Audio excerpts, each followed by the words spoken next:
शिवांश क्या कहेंगी? अब देश की सेवा में आप आज कैप लगा के, ड्रेस लगा के और माता-पिता और गाँव का नाम रोशन किया है। क्या कहेंगी? लेफ्टिनेंट बन गए आप। बहुत अच्छा लग रहा है मुझे।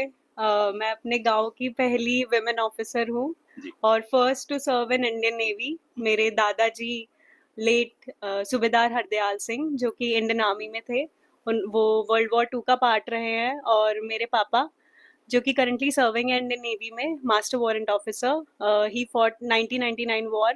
उनके 5 भाई वो भी इंडियन आर्मी में रह चुके हैं। 1971 वॉर, मतलब कोई भी वॉर आप ले लीजिए, मेरी पूरी family it takes pride in serving the nation. तो मैं कैसे पीछे रह सकती थी? बचपन से मैं कैंपस एरिया में रही हूँ, मैंने ऑफिसर्स देखे अपने आसपास, अपनी फैमिली को देखा है हमेशा यूनिफॉर्म में।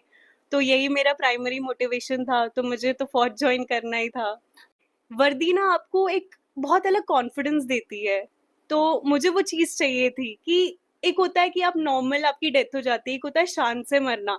तो मुझे वो चाहिए था कि मैं शान से मरूँ, फ़क्र करे मेरे माँ-बाप, मेरा गाँव मेरे ऊपर फ़क्र करे। तो मेरा बचपन से था कि मुझे फ़ौज जॉइन करनी है। हालाँकि मैं आप कुछ दिन पहले आपने देखा होगा कि हमारा एक रेवाड़ी का युवा जो शहीद हुआ था, सिद्धार्थ यादव। तो क्या कहेंगे? किस तरीके से उनको किस तरीके देखते हैं आप उनको? शहीद हुए, देश की क्योंकि उनके पिता भी सेना में थे, वो परिवार भी इस तरह पूरे सेना में थे। क्या कहेंगे उनको आप? एक सोल्जर के लिए, एक ऑफिसर के लिए, मतलब अगर आप फौज का पार्ट हो ना, तो आपका पहला मोटिव यही होता है कि आप देश के लिए जान दे सको, आप देश के लिए कुछ कर सको। जान देना तो हमको ट्रेनिंग में ये नहीं सिखाया जाता है कि आप जान दो, आप जान लो, जान दो नहीं। पर अगर हो जाता है ऐसा कुछ कि आपकी जान चली जाती है, आप शहीद हो जाते हैं, तो उससे बड़ी गर्व की बात तो एक सोल्जर के लिए, एक ऑफिसर के लिए कुछ भी नहीं हो सकती है। और मुझे तो बहुत फक्र महसूस होगा अगर मेरे साथ ऐसा होता है तो। मतलब शान से मरना एक होता है, एक नॉर्मल तो हर कोई मरता रहता है, हर सेकंड किसी न किसी की डेथ होती है, पर एक शान से मरना बहुत अलग बात होती है। आपको पीढ़ियों दर पीढ़ी आपको याद किया जाता है, तो वो तो बहुत अच्छी बात है कि सर की मतलब वैसे बहुत दुखद चीज़ है ये कि ऐसा हुआ, पर उनके माँ-बाप बहुत ज़्यादा फ़क्र करते होंगे उनके ऊपर कि वो शहीद हुए अपने देश के लिए। गाँव की बात करें या फिर पूरा हरियाणा में आपने नाम रोशन किया क्योंकि लड़कियाँ बहुत कम जाती हैं। लेकिन अब बात करें पढ़ाई में कहीं न कहीं लड़कियाँ आगे हैं। तो एनडीए की जिस तरीक़ा से कई हम देखते हैं कि ग्रामीण जो बात करें तो ग्रामीणों में जो लड़कियों को बाहर भेजने में बड़ी दिक्कत करते हैं कि क्योंकि आजकल जो लोगों में क्या कि एक डर का माहौल बना हुआ है। तो उसको लेकर आप एक लड़की हैं, एक तो आप क्या कहना चाहेंगे उनके बारे में?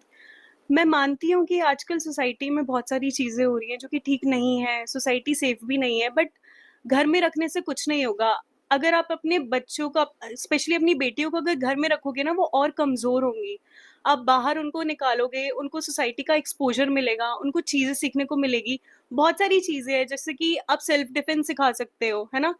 अगर कॉन्फिडेंस सबसे बड़ी चीज़ होती है, अगर आप बहुत कॉन्फिडेंट हो ना, तो आपकी तरफ कोई आँख उठा के भी नहीं देख सकता है। अगर आपका कॉन्फिडेंस लो है ना, तो लोग आपको नीचा गिराएँगे, कुछ-कुछ बोलेंगे। और कॉन्फिडेंस कब आएगा? जब आप घर से बाहर निकलोगे, चीज़ें एक्सपीरियंस करोगे।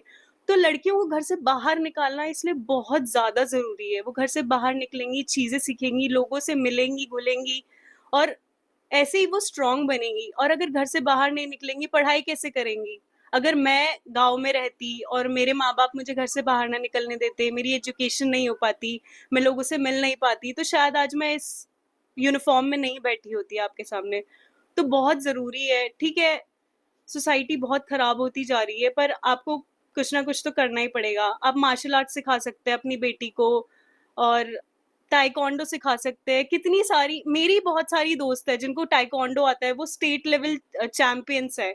तो आप सिखाइए अपनी बेटी को, घर से बाहर निकालिए, क्यों नहीं स्ट्रॉन्ग बनेंगी वो? मैं तो पहली हूँ अपनी फैमिली से, but I can bet it कि मेरी फैमिली से और लेडी ऑफिसर्स आएँगी बहुत ज़्यादा। मैं सबको एनकरेज करूँगी, सबको मैं मोटिवेट करूँगी, मैं सबको पढ़ाऊँगी बिठा के कि भाई आओ, तुम लोग जॉइन करो आपने फोर्सेस। कहा कि मोटिवेट करूँगी, क्या लगता है और जो गाँव की जो बेटियाँ हैं या फिर कि आप सेना में जाइए और भी आप अफ़सर बने, मोटिवेट करेंगे आप?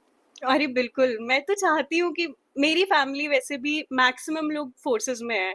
मेरा गाँव गाँव में भी मैक्सिमम लोग फोर्सेस में है। My village, my state takes pride in serving the nation.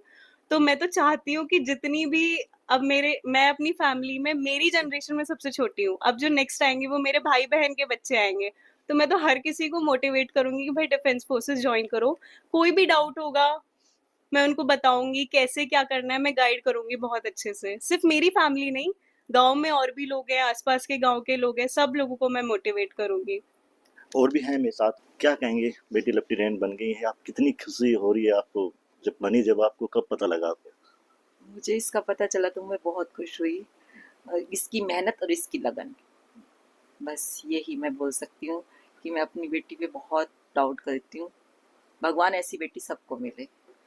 तो जैसे जिस तरीके कहा कि लगन की बात थी, तो लगन क्या इनको शुरू से ही थी? आपसे जब बातें करती थी तो क्या सेना की बातें करती थी क्या? जी जी, टीवी पे जब देखती थी ना ये कि किसी की शहीद हुआ कोई, तो बोलती थी मम्मी मरे तो ऐसे मरे, तिरंगे में लिपेट के कोई लेके आए, ऐसे मरे। मरना तो है एक दिन, जब मरना है तभी मरेंगे, पर मुझे ऐसी मौत चाहिए मम्मी।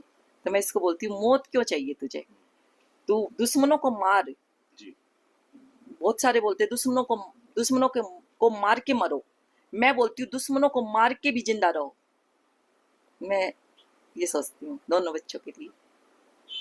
बहुत अच्छी बात है जी। कि